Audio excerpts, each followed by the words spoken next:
2024 లేదా 25లో డిగ్రీ లేదా బీటెక్ చదివారా? సాఫ్ట్వేర్ జాబ్ కోసం ఎదురు చూస్తున్నారా? అయితే కోడ్ జ్ఞాన్ 100 డేస్ కోర్సులో చేరండి, జాబ్ సాధించండి. గత కొన్ని రోజులుగా గోల్డ్ ఏదైతే ఉందో చాలా విపరీతంగా పెరిగిపోయింది అని చెప్పొచ్చు. సో మరి రేటు పెరిగిపోతుంది, కొంటే బాగుంటుంది అని ఎంతోమంది ఇన్వెస్టర్స్ గోల్డ్ మీద బంగారాన్ని కొనుక్కోవడం జరిగింది. మరి కట్ చేస్తే 2 డేస్ నుంచి గోల్డ్ తగ్గడం మనం చూస్తున్నాం, ఇటు గోల్డ్ అయినా సిల్వర్ అయినా. మరి గోల్డ్ కొన్న వాళ్ళ పరిస్థితి ఏంటి సార్? మరి ఇప్పుడు ఎవరైనా కూడా గోల్డ్ కొనడం అనేది రైట్ డిసిషన్ ఏనా అంటారా? కొనాలా వద్దా? గత కొన్ని ఎపిసోడ్స్ నుండి కూడా మనం చాలా వీడియోస్ చేశాం. గోల్డ్ అసలు ఎన్ని రకాలుగా కొనాలి, ఏ సమయంలో కొనాలి, ప్రస్తుత తరుణంలో గోల్డ్ పైన ఇన్వెస్ట్మెంట్ అనేది కరెక్టా కాదా అనేటువంటి అనేక రకాల విషయాన్ని మనం విశ్లేషించాం. మనం అనుకున్నట్లుగానే గోల్డ్ ర్యాలీ అనేది చాలా కాలం కొనసాగింది. గత 2 రోజుల్లో ఇంటర్నేషనల్ మార్కెట్లో ఉన్నటువంటి కొన్ని కారణాల వల్ల, ముఖ్యంగా చెప్పాలి అంటే ట్రంప్ తీసుకున్నటువంటి డిసిషన్, మన దేశంలో రిజర్వ్ బ్యాంక్ ఉన్నట్లుగానే అమెరికాలో కూడా ఫెడరల్ బ్యాంక్ అనేది ఒక అపెక్స్ బ్యాంక్, దాని యొక్క చైర్మన్ లేదా గవర్నర్ ఓన్గా డిసిషన్స్ తీసుకునేటువంటి అవకాశం ఉంటుంది. కానీ అంతకుముందు ఉన్నటువంటి ఆ గవర్నర్ ఓన్గా డిసిషన్స్ తీసుకుంటున్నాడు, కానీ ట్రంప్ చెప్పినట్లుగా వినట్లేదు అనేటువంటి ఉద్దేశంతో సడన్గా ట్రంప్ అతన్ని తొలగించి కెవిన్ వాష్ అనేటువంటి ఒక వ్యక్తిని తీసుకొని రావడం జరిగింది. ఎప్పుడైతే కెవిన్ వాష్ గవర్నర్గా బాధ్యతలు నిర్వర్తిస్తున్నాడు అనే విషయం తెలిసిందో, ఖచ్చితంగా ఈ సమయంలో బంగారం దాని యొక్క నిల్వలకు సంబంధించినటువంటి ఎంసీఎక్స్ మార్కెట్లో ఖచ్చితంగా సరైనటువంటి పాజిటివ్ రిజల్ట్స్ అనేవి ఉండవు అనేటువంటి ఉద్దేశంతో, ఊహాగానాలతో, కేవలం ఒక సెంటిమెంట్ అంటే కెవిన్ వాష్ రావడం వల్ల ఆటోమేటిక్గా గోల్డ్కి సిల్వర్కి అగెనిస్ట్గా మార్కెట్ ఉండబోతుంది అనేటువంటి ఒక సెంటిమెంట్, ఊహాగానాలతో ఆటోమేటిక్గా మార్కెట్లో మనకు తెలియకుండానే చాలా చాలా చాలా మీకు స్టాటిస్టికల్ డాటా తీసుకుంటే 10 ట్రిలియన్, గతంలో ఎప్పుడు కూడా ఒక కమోడిటీస్, ఒక మెటల్ మార్కెట్లో ఇంత పెద్ద నష్టం జరగలేదండి. 10 ట్రిలియన్ క్రోర్స్ లాస్ అవ్వడం అనేది జరిగింది. కారణం ఏంటి అంటే ఇలాంటి డిసిషన్స్ ఎంసీఎక్స్ మార్కెట్ని ప్రభావితం చేయడం వల్ల. మనం చాలా రోజుల నుంచి ఒక మాట చెప్తున్నా నేను, ఎప్పుడు కూడా మెటల్స్ పైన 10 to 15% కంటే ఎక్కువగా ఇన్వెస్ట్ చేయకూడదు. ఎందుకు అంటే మనం అసెట్ అలోకేషన్ చేసినప్పుడు ఖచ్చితంగా ఒక 10 to 15% మెటల్స్లో, ఒక 10 to 15% real estate, stock market, mutual funds, ఈ విధంగా అసెట్ క్లాస్ అనేది తయారు చేసుకోవాలి.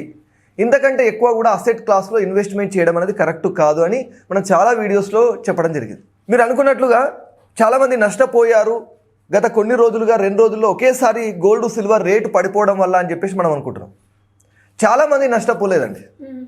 ఎవరైతే ఫ్యూచర్స్ అండ్ ఆప్షన్స్లో ఇన్వెస్ట్మెంట్ చేశారో వాళ్ళు మాత్రమే నష్టపోయారు. జనవరి 30, 31వ తేదీలో ఎవరైతే ఇన్వెస్ట్ చేశారో వాళ్ళు మాత్రమే నష్టపోయారు. అంతకుముందు ఇన్వెస్ట్మెంట్ చేసిన వాళ్ళందరూ కూడా మనం చూస్తున్నట్లయితే రేటు వాళ్ళకి ప్రాఫిట్లోనే ఉన్నారు, వాళ్ళకి కలిసి వచ్చింది. కానీ లంసంలో ఎక్కువ మొత్తంలో ఇప్పుడు తీసుకోవడం ద్వారా, మనందరికీ తెలుసు, విశ్లేషకులందరూ కూడా చెప్పినటువంటి విషయం ఏంటి, గోల్డ్ 2 lakhs వరకు వెళ్తుంది, సిల్వర్ 5 lakhs వరకు వెళ్తుంది అని చెప్పేసి చాలామంది విశ్లేషకులు చెప్పడం జరిగింది. ఇది వాస్తవం, ఖచ్చితంగా వెళ్ళి తీరుతుంది. కాకపోతే కొద్దిగా టైం తీసుకుంటుంది. వలాటిలిటీ అనేది మెటల్స్లో, స్టాక్ మార్కెట్స్తో పోలిస్తే మెటల్స్లో చాలా ఎక్కువ ఉంటుందని చాలా రోజుల నుంచి చెప్పడం జరుగుతుంది. అదే జరిగింది ఈరోజు కూడా. ఖచ్చితంగా ఏదైతే పెరుగుదల ఉంటుందో మళ్ళీ దానికి సంబంధించినటువంటి తగ్గుదల కూడా ఏర్పడుతుంది. ఇది ఇప్పుడు కాదండి, 2003వ సంవత్సరంలో జరిగింది, 2018వ సంవత్సరంలో జరిగింది, ఇప్పుడు కూడా జరిగింది. కానీ ఇంత పెద్ద ఎత్తున క్రాష్ అనేది జరగలేదు. కాబట్టి ఈ మెటల్స్లో మనము వెలాటిలిటీ ఎక్కువగా ఉంటుంది కాబట్టి లంసమ్ మొత్తంలో ఇన్వెస్ట్మెంట్ చేయడం కంటే కూడా వాళ్ళ యొక్క అసెట్ క్లాస్లో 15-20% కంటే ఎక్కువ మొత్తం ఇన్వెస్ట్మెంట్ చేయకుండా ఒక క్రమ పద్ధతిలో మనం ఒకవేళ సిప్ ద్వారా ఈటీఎఫ్లలో ఇన్వెస్ట్మెంట్ చేసి ఉంటే మనము డౌన్ ప్రైస్ ఉన్నప్పుడు మనకు వచ్చేది గోల్డ్ సిల్వర్, లేదా హై ప్రైస్ ఉన్నప్పుడు గోల్డ్ సిల్వర్ వచ్చేది. యావరేజ్గా తీసుకుంటే లాంగ్ టర్మ్లో ఖచ్చితంగా బెనిఫిట్లో ఉండేవాళ్ళం.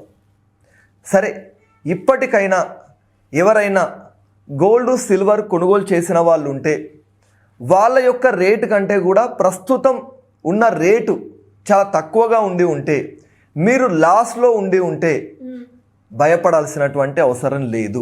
ఇది 4-5 రోజులుగా ఏర్పడినటువంటి కొన్ని రకాల అంతర్జాతీయ పరిణామాల వల్ల మాత్రమే జరిగింది. రాబోయే రోజుల్లో కొద్దిగా ఖచ్చితంగా మళ్ళీ గోల్డ్ అండ్ సిల్వర్ రేట్ అనేది పెరగడం జరుగుతుంది. కాకపోతే ఇంత స్పీడ్గా జరగకపోవచ్చు, కానీ తప్పనిసరిగా పెరుగుతుంది. కారణం ఏంటి అంటే 2 రకాల కారణాలు. ఏంటి సార్ అవి? బంగారం ప్రొడక్షన్ అనేది ముందులా లేదు. ఇప్పుడు చూస్తున్నట్లయితే మైనింగ్లలో 2 కిలోమీటర్ల లోపల వరకు మైనింగ్ అనేది గోల్డ్కు సంబంధించినటువంటి వెలికితీత ప్రక్రియ అనేది పూర్తవుతుంది. ఒకప్పుడు ఉన్నంత స్పీడ్గా ప్రొడక్షన్ అనేది లేదు. కానీ డాలర్ కరెన్సీ చాలా పేరుగాంచినటువంటి అంతర్జాతీయ కరెన్సీ. కానీ ఇప్పుడు ప్రపంచంలో ఉన్నటువంటి ఏ ఇన్వెస్టర్ కూడా డాలర్ పైన డిపెండ్ అవ్వట్లేదు.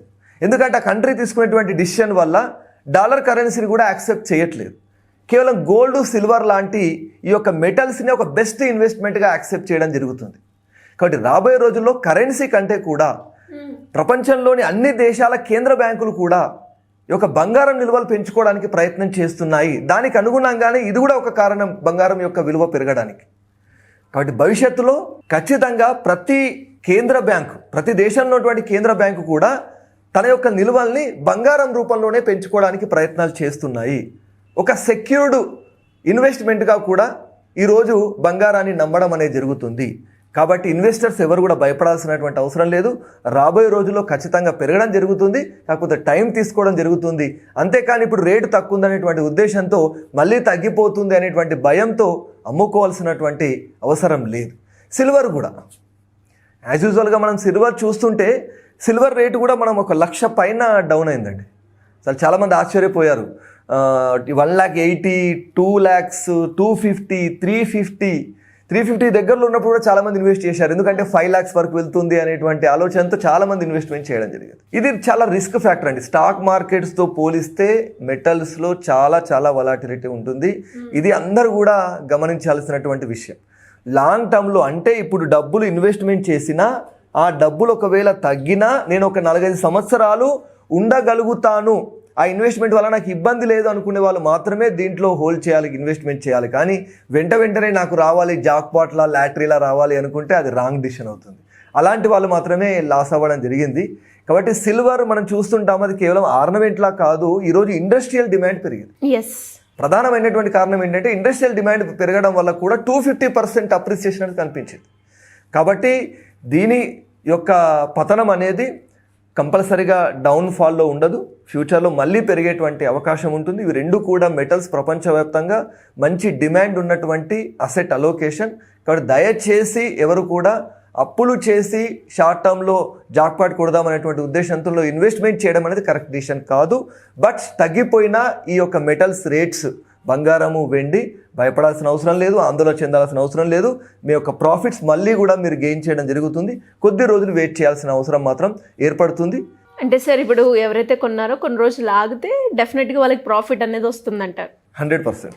Thank you sir, thank you so much.